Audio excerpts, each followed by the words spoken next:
Kapal ng mukha ng presidente na to. Ang kapal ng mukha, may gana pang sabihin, no? May gana pang pagsabihan kami, no? Na patuloy daw silang magsusumikap para ang iangat ang buhay. Saan kumukuha ng lakas ng loob nito para sabihin na, kinurap na nga nila. Grabe na nga yung korupsyon na nangyayari dito. Tapos may lakas pa ng loob na sabihin na sisikapin na nilang maiangat. Grabe, no? Gagawin at gagawin ng lahat, no? Para lang, di ba? Saan kumukuha ng lakas ng loob tong presidente na to? Para maiangat daw nila, no?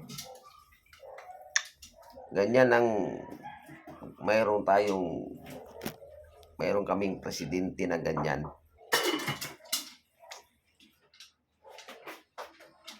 Patuloy kaming sisikapin para maiangat ang buhay. Maiangat daw, maiangat.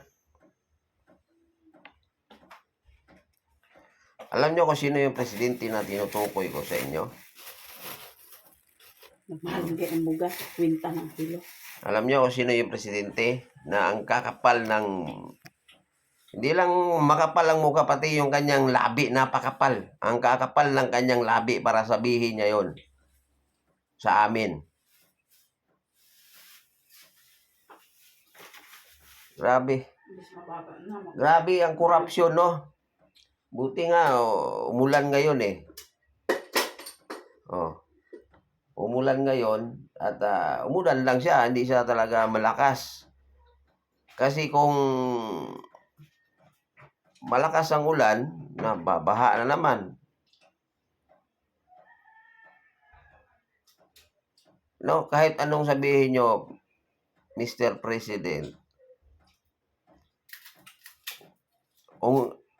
ako lang, no? Hindi ako maniniwala sa mga pinagsasabi mo diyan sa lumalabas diyan sa makakapal mong lips. Hindi ako naniniwala kahit anong sabihin mo dahil grabe ang korupsyon. Alam niyo ba kung sino yung tinutukoy kong presidente? Asar na asar ako dito sa presidente na to. Ang gigigil ako, nanginginig yung laman ko pag nakakarinig ako ng kanyang mga matatamis, no?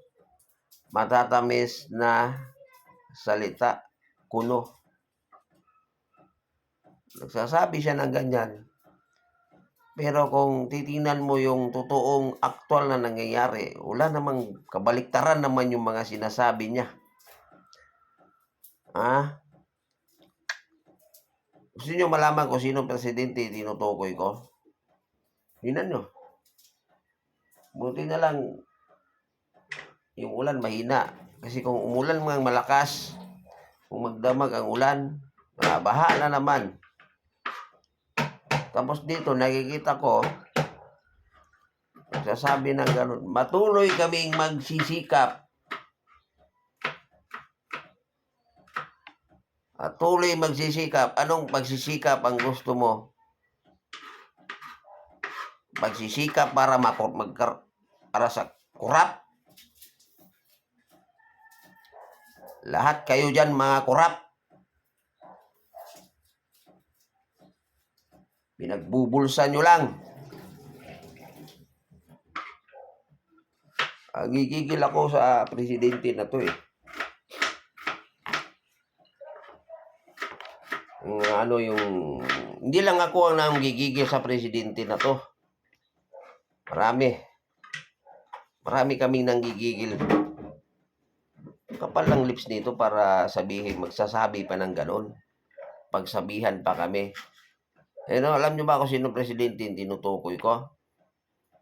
Yung presidente sa kapilya namin. Hanggang ngayon, di pa naiangat yung bubong ng aming covered court. Kaya pag umulan ng malakas, binabaha yung court namin. Pag binaha, wala ba namang malabasan yung tubig. Kaya minsan, inabot ng isang linggo bago makapaglaro kami. Dahil hanggang ngayon, no, di pa rin naiangat ang bubong ng aming court. Presidente na yan. Tapos yung Mante Diyos, wala na. Inurap na nila. Ang kapal ng, hindi lang makakapal ang muka. Pati yung lips mo, presidente, ang kapal mo para sabihin mong patuloy kami pangalagaan para umangat sa mukha mo.